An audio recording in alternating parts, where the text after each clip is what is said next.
How did dairy exports do in 2023? Yeah, so I think I get to start that one off. So really through 2023, we first only have 10 months of data right now. There's simply just a lag by the time things go through USDA and get published by US government statistics. So right now we've got through October. But what we've seen overall this year, at least through those first 10 months, is US exports took a little bit of a dip this year after three kind of straight boom years in a row. We hit records in 2020, 2021, and 2022, and we took a step back here in 2023. Now, there was some difference depending on which product you were talking about. Most of the decline, actually 75% of our decline in exports, came from low protein whey products, primarily your permeates and your sweet whey. That was the major driver why we were down in total volume terms. A lot of that having to do with China. But we also took a small step back in cheese after hitting records last year, down 5%. Non-fat dry milk pulled back slightly, down 3%.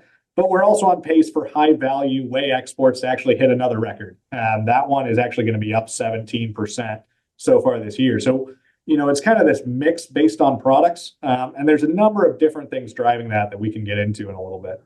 Yeah, why don't we jump right into that? Why did this happen, and why were the exports slightly down last year? I guess I could have just jumped straight into that. But, no, there's a number of different things happening right now. So, number one, and I think it's the folks or the major factor that people will be feeling here in the United States as well, is that the global economy has really kind of been soft this year. I mean, I think folks in the US, I think certainly have seen it in terms of the prices that they're paying at the gas pump, the grocery store, or on their mortgage if they bought a house recently or anything else, is folks are paying attention to what they spend their money on.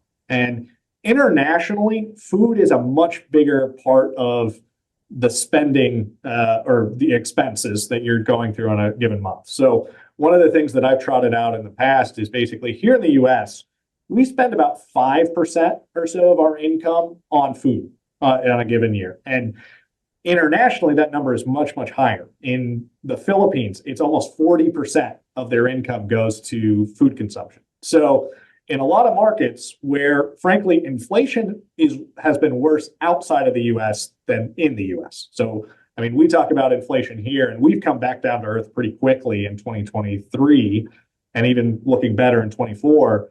Right now, you're still seeing high inflation in a lot of emerging markets and a lot of dairy importing markets that are critical to us. So you've seen really consumers pull back internationally. At the same time, we've had an absent China, and China is the number one dairy importer in the world. And they've been absent for basically the last 2 years because they've been pushing hard into increasing their own domestic production, but their consumers are also in really rough shape. So we've had the number one importer in the world has been pretty negative. We've had weakness, I'd say, in a lot of Asian markets. Korea and Japan have two of our biggest cheese markets, both down significantly this past year. Southeast Asia declined in terms of total demand, not just from the US, but total demand, more than any other market in 2023. But all that to say, we've had really tough demand environment, and we've got more competition from our friends over in Europe and New Zealand who had more production actually this year as kind of a anomaly after the past 3 years. They had more. So we had more competition and weaker demand. And the fact that US exports actually performed surprisingly well has a lot to do with what happened in Latin America. I really think of, in many ways, Mexico as a critical extension of the US dairy industry. I mean, we are actually seeing Mexico probably hit a new record for us this year in terms of total demand. Their cheese demand has skyrocketed. They have the highest consumer confidence of basically any OECD country in the world. That's one of the key metrics for kind of established and developed markets. Their consumers are really optimistic, and they're buying dairy products, and they're buying dairy products from the US.